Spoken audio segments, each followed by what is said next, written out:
So it is the first Sunday of Advent, and I love the season of Advent for all kinds of reasons, but a lot of them have to do with my own childhood and all of the different ways that we celebrated Advent as I was growing up. The word Advent actually means coming. It means, something's coming. So it is a season of preparation. It is a season in which to prepare our hearts for the presence of Christ in the manger, for the presence of Christ born, lived, died, resurrected, and present with us now. That's the point of Advent, is a season of preparation. And my parents loved Advent. They still do. They love Advent. Having things for their enthusiastic children to do during Advent that would keep our minds off of the fact that it wasn't Christmas yet was, I think, a valuable thing. But also they just wanted us to have a rich season of preparation.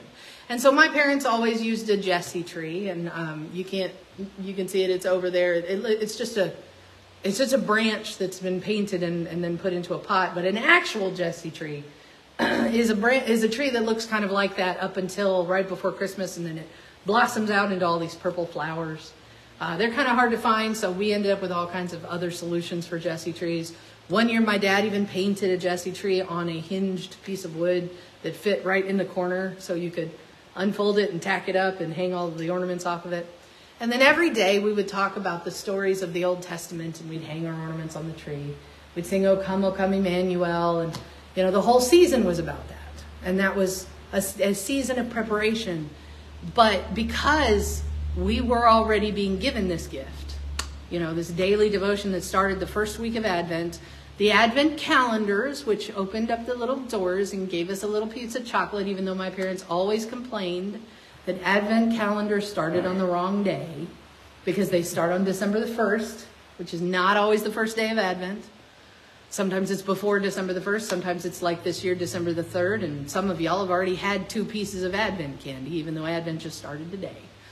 But we had our Advent calendars, and we had our Jesse tree, and we had all these celebrations.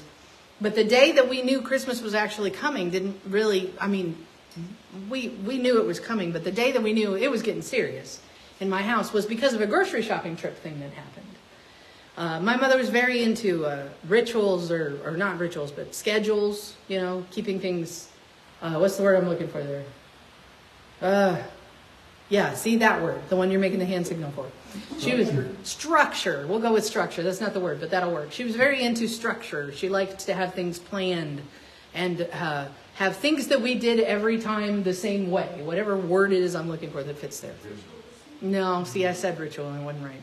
Anyway. Sure, that'll work. But every Saturday morning all throughout the year, my mother would go to the grocery store and buy all the groceries for the week. And it didn't matter how late you'd been up the night before at that football game. On Saturday morning, when she got home with the groceries, you were awake and ready to help unload them. That was an all-hands-on-deck situation. All of the groceries for the week had to come in. We all had to put them away. Some of us put away the cold things. Some of us put away the cabinet things. Everything got divvied up and cleaned up and put away all at once.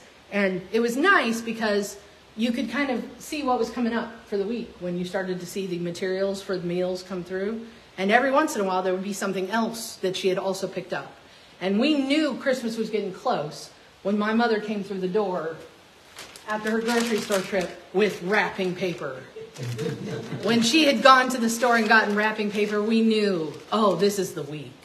See, even the act of taking all of her children, and there were 4 of us for most of my life, and then eventually there was a 5th, but taking all of her children out to shop for each other, that was something she had to plan, schedule, budget, and we knew that if she was buying wrapping paper, that meant this was the week that was going to happen, that we were all going to go out and Christmas shop for our siblings. And that meant we were all going to get to wrap our presents and put them under the tree, and man, things were getting serious now.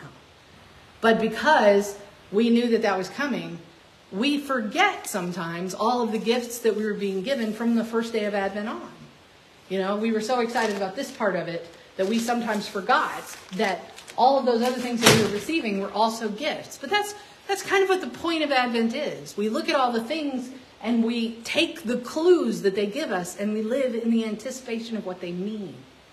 That wrapping paper meant something. It meant something was coming.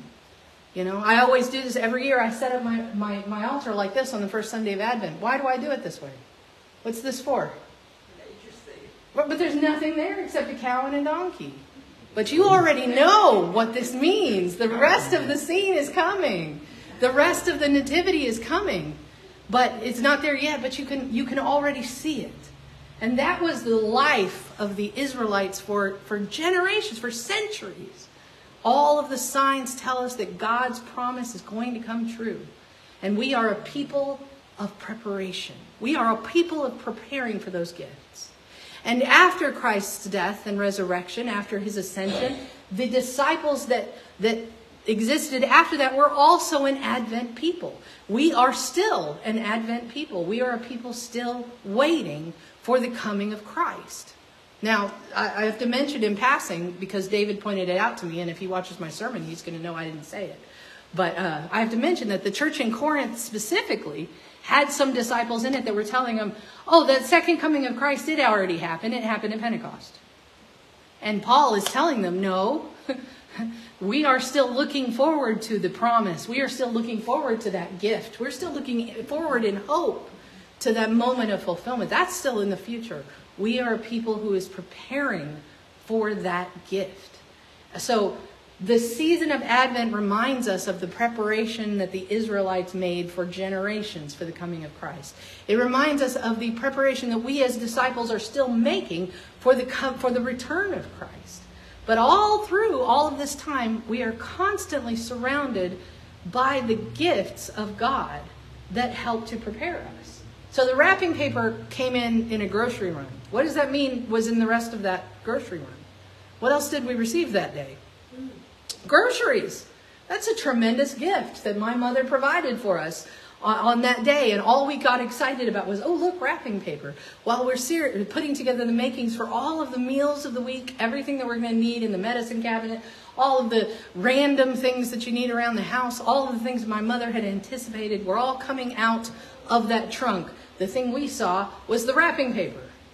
But we were overwhelmed by gifts at that moment. They abounded, our blessings did. So in this season of preparation, part of the reason that we do Jesse Tree devotions, Advent devotionals, part of the reason that we do this celebration is not because it helps us to stall the time until Christmas. It's to remind us that every single day of preparation is itself an awesome gift. And that God's gifts abound in those days. Now, we have screwed up the word awesome. I think it was my generation that mostly did it when we were teenagers. We said everything was awesome. We said, how's your coffee? Oh, it's awesome. Oh, you got a good grade? That's awesome. And we took all the power out of that word. But this Advent season, the series that we're going to be working on is called Awesome Gift. And the reason for that is because you can't suddenly have an overwhelming sense of awe. You kind of got to ramp up to it. So we are going to explore all of the gifts that God has given his people, his disciples, after Christ has died and been resurrected through the letters, by reminding ourselves that as an Advent people, we're not blessed in the future. We are blessed in the present. We're not only blessed in the future. We are blessed in the present.